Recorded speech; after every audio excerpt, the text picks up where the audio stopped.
देखें अगेंस्ट, क्योंकि हमेशा ये बात है कि किसी भी बड़े इवेंट का जो पहला मैच हो, आप किसी की टीम के भी खिलाफ होते हो, बहुत इंपॉर्टेंट होता है, वहां से मोमेंटम पकड़ते हो आप। और यूएसए की टीम तो मुझे कल यूएसए की नहीं लग रही थी, मुझे तो ऑस्ट्रेलिया की टीम लग रही थी। जिस तरीके से उनका एटीट्यूड सबसे ज्यादा मैटर करता है, उनकी बॉडी लैंग्वेज बहुत जबरदस्ती ग्राउंड के अंदर। और मेरे ख्याल में क्रेडिट गोज टू देम जी, उन्होंने अच्छी क्रिकेट खेली, अच्छी बैटिंग की, अच्छी बॉलिंग की, अच्छी फील्डिंग की, वो जीत गए। उनके कप्तान ने बहुत जबरदस्त कप्तानी की है। हमारा कप्तान मेरे ख्याल में लास्ट 3, 3.5, 4 साल से मैंने बड़े ब्लंडर्स होते हुए देखे हैं इस लड़के से, कि वो सीख नहीं रहा, वो ब्लंडर्स पे ब्लंडर्स किए जा रहा है। इवन के लास्ट मैच के अंदर भी उसने ब्लंडर्स मारे हैं। मेरे ख्याल में मैं समझता हूँ कि जब आप बैटिंग हो गई, आपकी बैटिंग का स्टार्ट अगर आपका हो गया, तो हम बैटिंग की अगर बात करें गलतियों की, तो मेरे ख्याल में मैं समझता हूँ कि 20 से 25 रन, 30 रन हम कम थे। और ना पार्टनरशिप बना सके। 2 पार्टनरशिप नजर आई, एक बाबर के बीच में और एक शादाब, एंड देन फिर शाहीन और इफ्तिखार के बीच में नजर आई। आई मीन कि देखें आप, उसके बाद फिर आप बॉलिंग देखें, गंदी बॉलिंग हमने गंदी, अगर हम कहते हैं कि वर्ल्ड क्लास बॉलिंग है हमारी, तो वर्ल्ड क्लास बॉलिंग को तो फिर जो इनएक्सपीरियंस प्लेयर्स हैं, बैट्समैन हैं, उनके सामने फिर रन कर, ये रन भी उनके लिए काफी थी। चाहे वो शाहीन की बॉलिंग हो, बहुत गंदी बॉलिंग की है, वो ये समझ रहा था कि मैंने हर बॉल पे आउट करना है, बहुत गंदी सोच से उसने बॉलिंग की है। इसी तरह हारिस रऊफ का ओवर की बात करूं, मोहम्मद आमिर ने 4 ओवर बहुत अच्छे किए, उसकी वजह से गेम में वापस आए। हारिस का आखिरी ओवर अगर देखा जाए तो वो बहुत बुरा ओवर किया उस लड़के ने, बहुत ही बुरा। एंड देन फिर पावर प्ले में वो तो मेरे लिए मोहम्मद आमिर जैसा, इसलिए मैं चाह रहा था कि मोहम्मद आमिर से ओवर कराना चाहिए, लेकिन इतना रिवर्स स्विंग होने के बावजूद आप यॉर्कर्स जो हमेशा आमिर की या पाकिस्तान टीम की बॉलर्स की स्ट्रेंथ रही है, और रिवर्स हो रहा है, उसके बावजूद इतनी गेंद, मतलब आप वाइड पे वाइड किए जा रहे हो यार। कीपर के हाथ से 2-2 रन ले रहे हैं, 3-3 रन दे रहे हैं हम लोग, एक वाइड पे 3 रन दे रहे हैं हम, और 2 दफा हो चुका ही है। फील्डिंग में इफ्तिखार साहब सो रहे थे, इफ्तिखार साहब आई डोंट नो कहाँ खोए हुए थे, किसी जहमत नहीं की स्लिप में कैच आ रहा है तो ट्राई कर लें।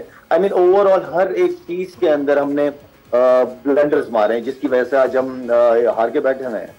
शायद भी ये जो आपने बॉडी लैंग्वेज की बात की है, वसीम साहब का ये मानना है कि मुख्तलिफ हालात और वाक़यात हैं जिसकी वजह से शायद इनको लगता है कि टीम में वो इत्तेहाद नहीं है, जो आपने हमेशा कहा है कि जब आप बड़ी टूर्नामेंट्स में जाते हैं तो आपको एक अच्छे टीम में माहौल की ज़रूरत होती है, जिसमें लीडर आपको लीड करता है फ्रंट से और सबको साथ लेकर चलता है। वसीम साहब का ख्याल है शायद उसकी कमी है। आपको लगता है वाकई इस वजह से भी टीम आयरलैंड से भी हारी है और एक ही महीने के अंदर अंदर हम यूएसए से? बिल्कुल वसीम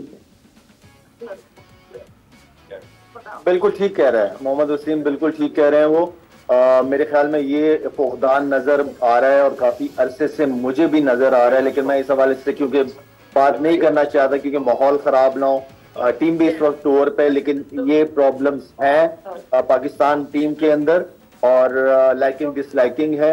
और जब देखे कप्तान जब तक सीनियर्स को ये मैं बहुत पहले से कहता हूँ कि कप्तान के ऊपर जिम्मेदारी बनती है, कप्तान के ऊपर जिम्मेदारी सीनियर्स को साथ लेके चलने का। सीनियर कोई मशवरे दे रहे हैं और आप मान नहीं रहे और आप अपने आप को तुर्रम खान समझ रहे हो, तो ये ऐसा नहीं होता। फिर रिजल्ट यही आएंगे जब आप अपने आप को तुर्रम खान समझ रहे होंगे कि आप सीनियर को लेके नहीं चल रहे, उनको मशवरे दे रहे हैं। बन के कल मैच के अंदर आवाजें भी आ रही हैं कि शादाब के बारे में कह रहे हैं कि इसको ओवर ना कराओ। क्या डिसीजन लिया है? आप उस बात का डिसीजन लेने के सुपर ओवर के अंदर। अच्छा लाला, प्लेइंग 11 से आप सेटिस्फाइड हैं?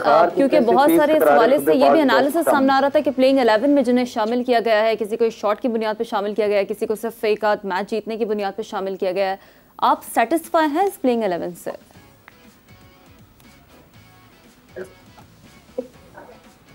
टीम ठीक थी। एक मैं समझता हूँ कि काफी अरसे से हम उसको कैरी कर रहे हैं। अबरार को, वो मिस्ट्री स्पिनर है, अभी लोगों ने उसको देखा भी नहीं है, खेला भी नहीं है।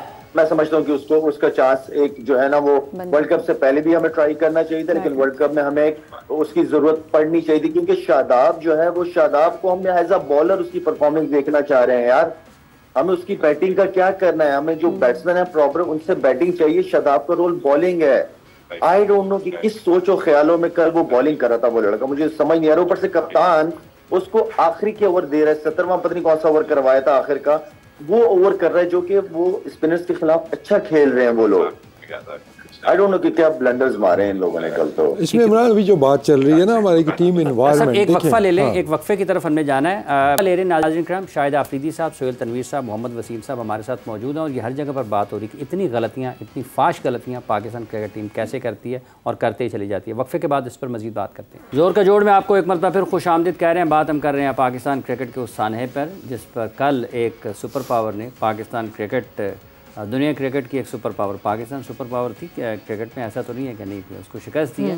और ब्रेक पर जाने से पहले हम फिज़िकल फ़िटनेस के हवाले से और प्लेयर्स की जो आप खेल में लगन है, जुस्तजू है, जो उनकी अप्रोच है, उस पर भी बात कर रहे थे। और वसीम साहब का ये मानना था कि कुछ ये मुख्तलिफ़ वाक़यात हैं जो आपको इस सतह पर लेकर आते हैं, इस नहज पर लेकर आते हैं कि आप एसोसिएट कंट्रीज से भी आते हैं। उस पर भी बात करेंगे। हमें प्रोग्राम में स्टूडियो में ज्वाइन किया है डॉक्टर हमाद साहब ने। डॉक्टर साहब अस्सलाम वालेकुम। आपका बहुत बहुत शुक्रिया, आपका भी साथ रहेगा इसमें। आप तशरीफ़ लाए हैं तो जो निकले हुए पेट हैं, शर्टें, उसको छुपाने की कोशिश करती हैं, उस पर भी आपकी राय ज़रूर ली जाएगी। वसीम साहब, आपने कहा कि एक तसलसल होता है, एक है, दो है, ये वाक़यात होते चले जाते हैं, तो फिर ये जो आपकी यूनिटी है ये मुतासर होती है और उसके साथ साथ जो आपकी बॉडी लैंग्वेज है वो फिर नज़र आती है कि शायद कोई इधर है, कोई उधर है, कोई उधर देख रहा है, कोई उधर देख रहा है, कोई उधर देख रहा है, कोई उधर, मतलब सब मुख्तलिफ समतों में देख रहे हैं। हाँ देखिए ऐसा ही ना, ये ओवरनाइट चीज़ें ऐसी नहीं होती ना आपके। नहीं वो कौन से वाक़े? नहीं अब उसमें अब अगर आप देखते हैं कि लेट्स से कि एक हमारी पास में जो स्ट्रेंथ रही है, जो परफॉर्मेंस हमारी बेहतर रही है, उसमें एक शिकायत किसी को नहीं आई होगी, वो थी टीम स्पिरिट की, ये यूनिटी की। वो आपको स्क्रीन पे नज़र आती थी। ऐसा ही था, आपने भी देखे होंगे जो पिछले 2 वर्ल्ड कप्स खेले थे हमने।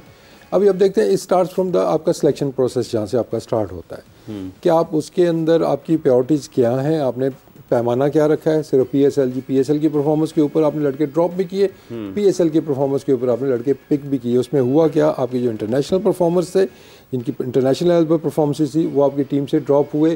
टीम के अंदर एक बेचैनी आती है। उसके बाद फिर आपने फिटनेस के ऊपर कॉम्प्रोमाइज़ किए, टीम के अंदर बेचैनी है। उसके साथ के जो फिट लड़के हैं वो कहेंगे जी हाँ जी ये देखा है, ये कहाँ से आ गए, हम फिटनेस क्यों करेंगे, नेक्स्ट टाइम पे हम भी ऐसे ही करेंगे। उसके बाद फिर आप लोगों से रिटायरमेंट वापस लेके उनको आप ज़बरदस्ती टीम के अंदर लेके आते हैं।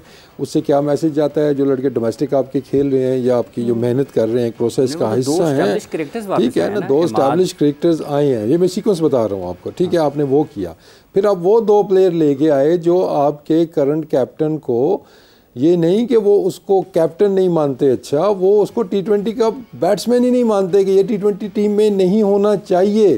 वो टीम में सेलेक्ट हुए, वो तो आपके सिलेक्टर्स भी नहीं मानते। मैं उसी तरफ आ रहा हूँ। ये स्टेटमेंट आपके सिलेक्टर्स ने भी दी थी कि ये T20 का बैट्समैन ही नहीं है बाबर आजम, वो प्लेयर, वही मैनेजमेंट टीम के साथ है। आपकी यूनिटी कैसे आएगी, आपका स्पिरिट उसमें कैसे जाएगा, ये सीक्वेंस आ गया आपका। फिर आपने कैप्टन चेंज किया जी, आपने बाबर आजम को चेंज किया, आप शाहीन आफरीदी को लेके आए, शाहीन आफरीदी को इक्का दुक्का मैचेस दे के आपने फिर आपने चेंज कर दिया, फिर बाबर आजम को लेके आए। शाहीन आफरीदी भी क्या गुजरी होगी, या बाकी जो प्लेयर्स हैं उनके ऊपर क्या वो गुजरी होगी। आपने एक और इवेंट आपने क्रिएट कर दिया, ठीक है ना। अब वो हम शाहीन आफरीदी की पेस की जो आगे चल के हम बात करेंगे, डॉक्टर साहब को भी इन करेंगे, उसमें मेंटल हेल्थ की आप बात करते हैं, सारे कहते हैं इंजरी के बाद उसकी पेस चली गई या उसका ये हो गया वो होगा। जब इस तरह का इवेंट होगा तो मेंटली क्या शाहीन आफरीदी वैसे ही रहेगा, जितना मर्जी आप उसको मोटिवेट कर लें कि चंद मैचों के लिए आपका मेगा स्टार है, आपका सुपर स्टार है, आपने उसको तबाह कर दिया, आपने उसको तबाह कर दिया, कप्तानी करा के एकदम से उतार दिया आपने। उसके बाद उसको वाइस कप्तानी बनाने की भी शायद कोशिश कर रहे थे, उसने वो शायद वो रिजेक्ट कर दी है। तो उसकी मेंटल हेल्थ किसी ने सोची, टीम के अंदर बेचैनी उसके बाद और ज़्यादा आ गई।